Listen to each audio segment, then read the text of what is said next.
The Vision High School Sports Beat is brought to you by the 11 locally owned Vision Automotive Group dealerships, offering Nissan, Kia, Buick, GMC, Hyundai, Jeep, Dodge, Chrysler, Ram, and the resale division with locations in the greater Rochester area near you. Visit visionauto.com.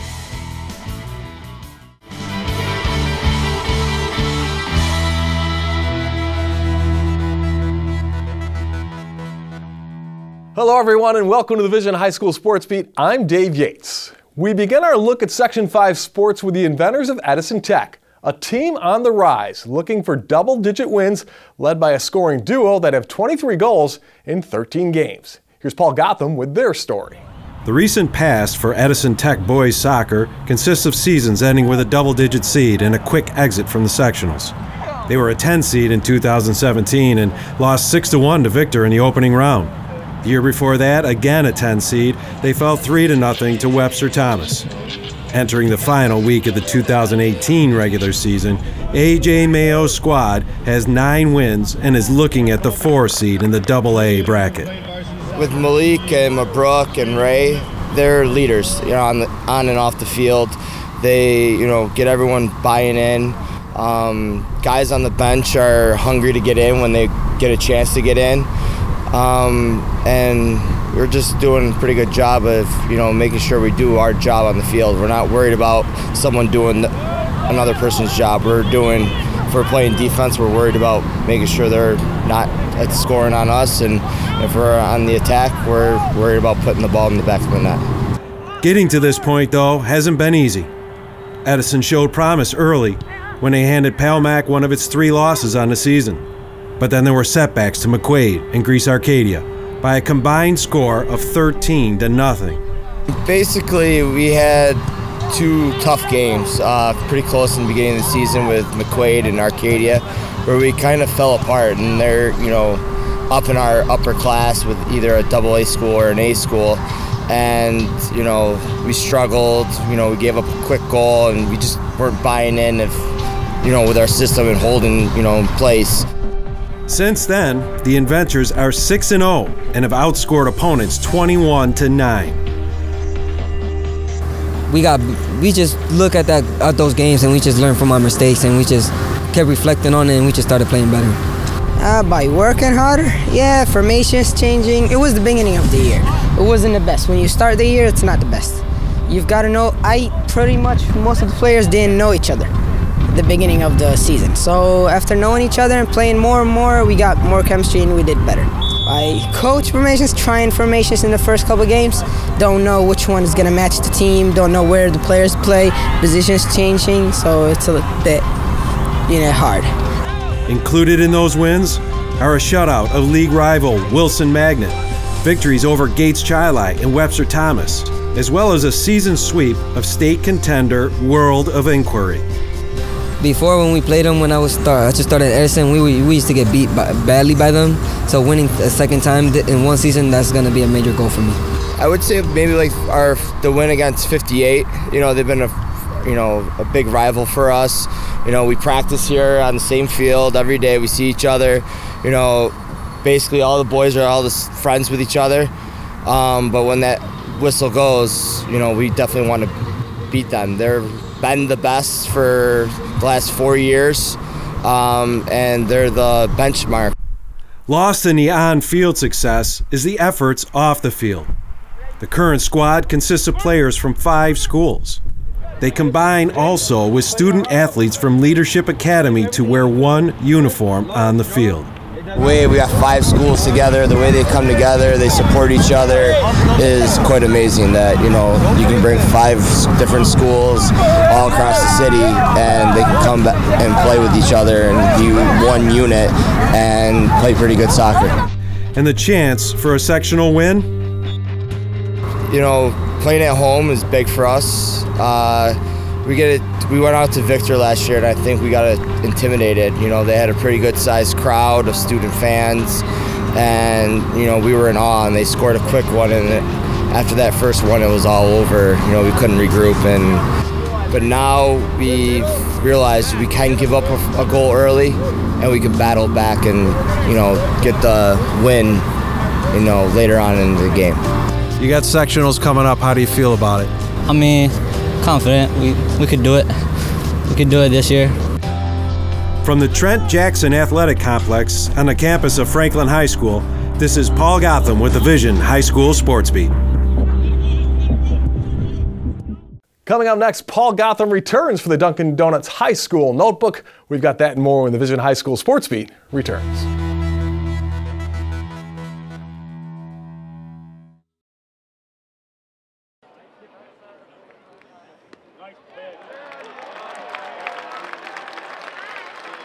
Bacon, egg, cheese. Only one way to make this better. Another one. Dunkin' Go-Tos. Get 2 bacon, egg, and cheese sandwiches for $5. America runs on Dunkin'.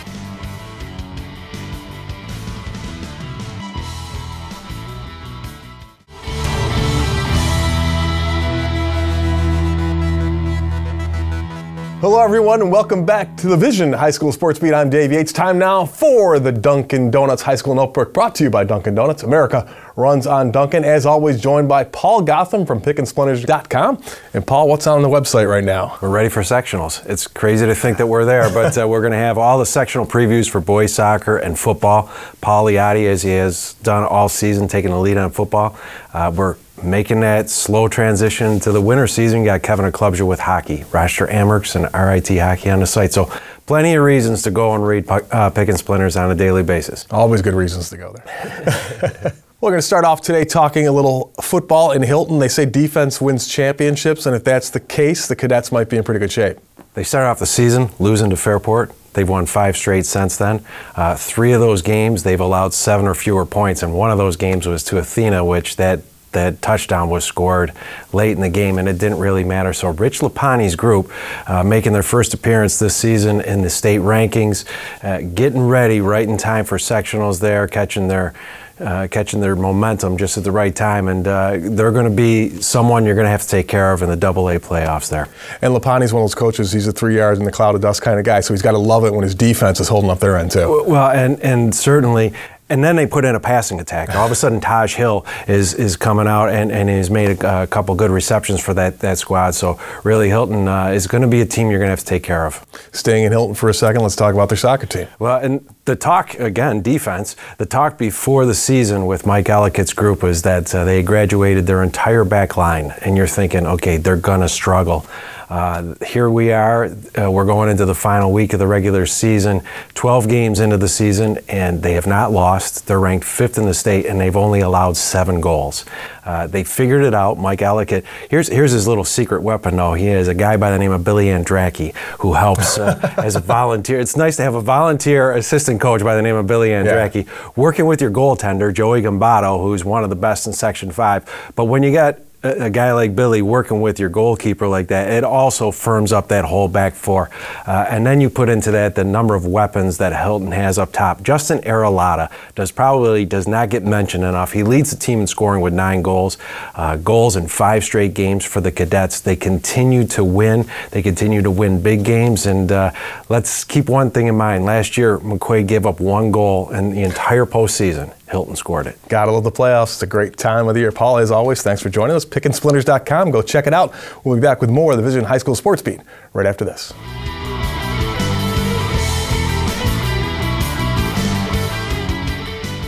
Coming up next, the Making the Grade nominee with Kim, and later, the sights and sounds of Section 5 football when the Vision High School Sports Beat continues.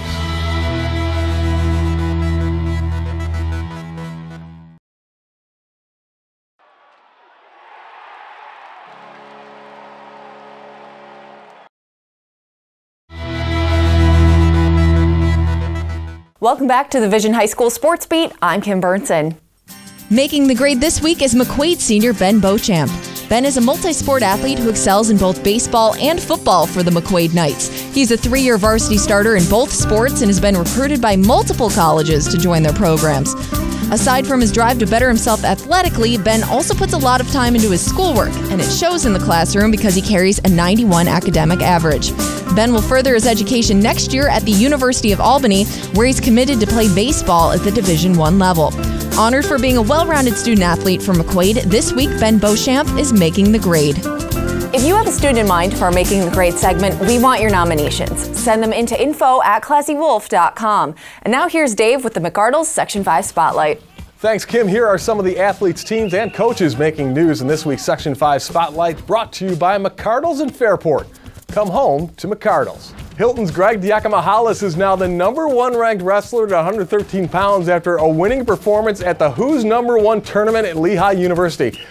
Mendon's Sam Lawler set a course record at the Pre-Sectionals Mid-Lakes Invitational just a week after finishing first among Section 5 runners at the McQuaid Invite. The Batavia cheerleading squad took first place at the Empire Cheer competition. And finally, former McQuaid and Niagara University baseball standout Greg Cullen completed his first season of pro ball with the Danville Braves of the Appalachian League. And now a look at the Varsity Media top football plays of the week.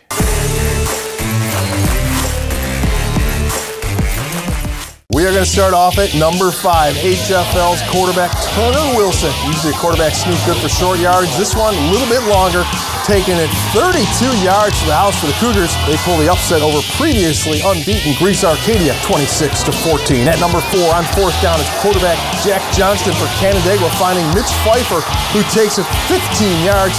The number 20 ranked Class A Braves stay unbeaten with a 12-0 win over Victor, who was previously ranked number 9. How about number 3? It's Brockport's Kyle PALKA hooking up with Jose Solis. They had not 1, not 2, but 3 scoring strikes on the night. PALKA had 4 overall.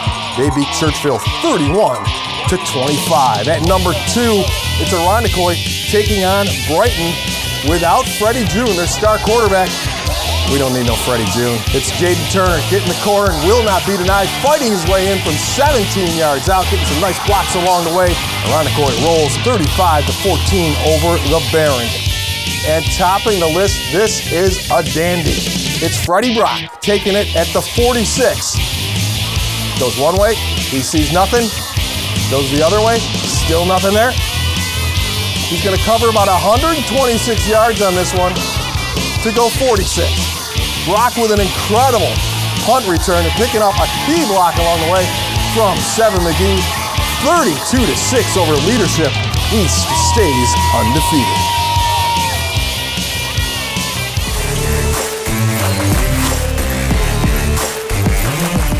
Up next, it's McQuaid versus Aquinas on the gridiron. We've got that when the Vision High School Sports Beat continues.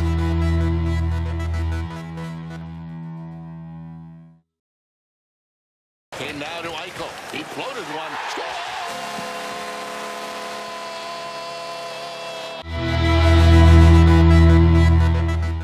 Welcome back, and thanks once again for joining us on the Vision High School Sports Beat. I'm Dave Yates.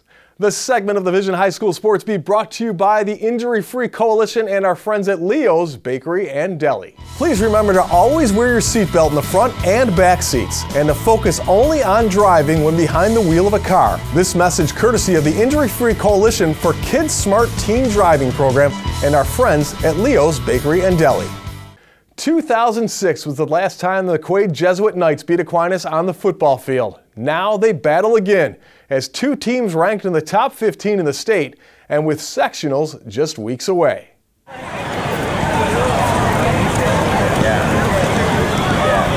Well, obviously it's an honor every time we're able to host McQuaid. It's a great rivalry. It's one of this area's most special rivalries.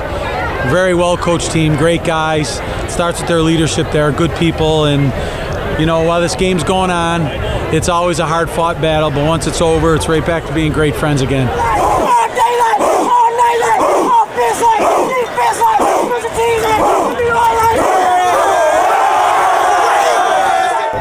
It's a great atmosphere. It's a great game. I'm so glad we get to play it every year. You know, they're crosstown rival, another Catholic school, and they're playing great football this year once again, and it just makes for a great football game when that happens. Aquinas had a game plan. Ground and pound, throw the ball. I mean, we kind of stayed in a balanced attack, but we knew at most that our line was, they were the ones that were going to win it for us. It would be the little Irish D striking first.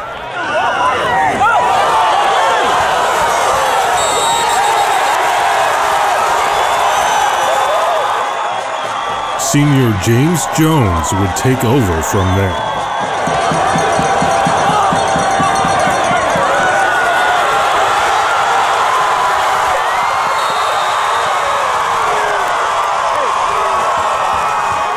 We just told everybody keep calm. You know, we knew it was going to be. We knew we were going to have to play a full game.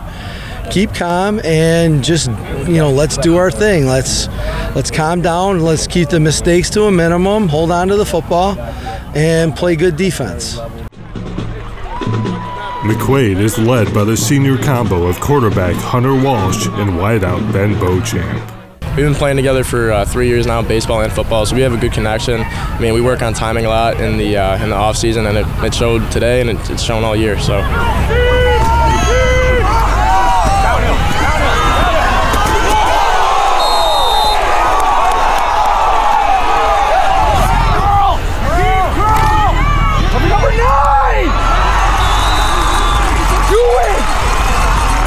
The Little Irish also did damage with the strong arm of their sophomore quarterback.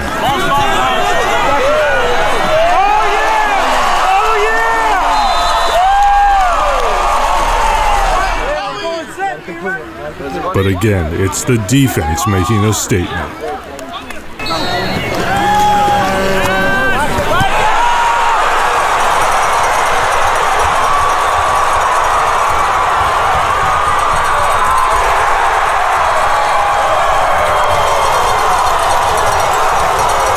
After a blocked extra point, the score at the half was Aquinas 8, McQuaid 6. Hey, here's your one opportunity right here. One chance. Play by play.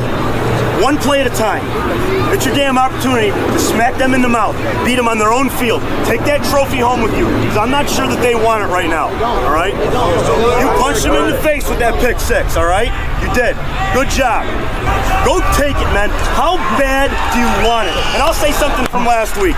Do you want to win, or do you want to refuse to lose? That's the difference, man. That's the difference right now. Refuse to lose. Get a break right now. Let's go. Let's go. Hey, we're not Q. We're not Q. MCQ. Let's go. Make a statement, boys. Make a statement. McQuaid returned back to their top target, Ben Beauchamp.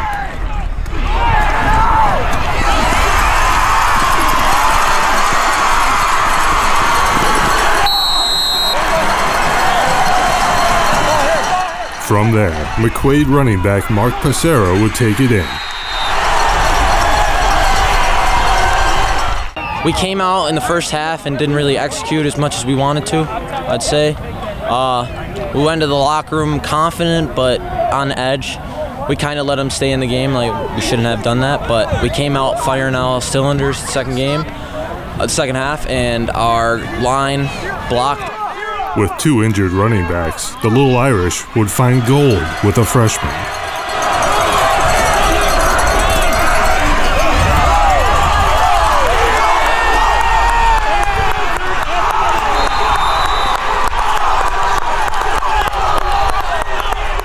The big run, I just had to follow my block. Follow my block number 4, hit the hole, sped it up, I scored. A lead Aquinas would not surrender.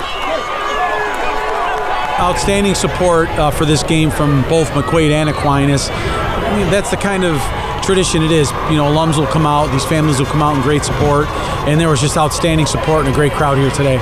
I mean, I kind of got a little wound up in the first half, but second half I came out, I kind of calmed myself down and played a well game, our whole team. Damon Montgomery's TD would put the Little Irish firmly in control. I mean, it's always exciting. There's a lot of chaos. I mean, it's been a long rivalry. I haven't beat them in, I think, 13 years now after this game. But, I mean, they're a great team, great defensively, great offensively. And personally, I'm very proud of the way our team played defensively and offensively. We were driving the ball down the field, making stops. And I'm very proud of the way our team played. And I don't think anyone should hang their hat over this loss. The final 22-19.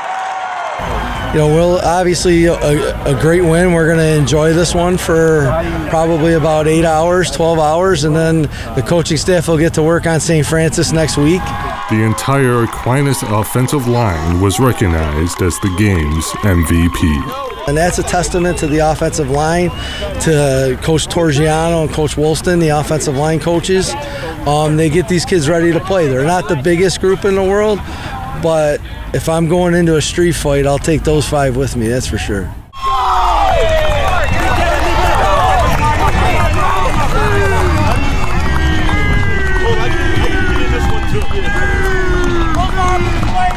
We'd like to thank our sponsors, especially the 11 dealerships in the Vision Automotive Group, for making the Sports Beat possible. Thanks for watching.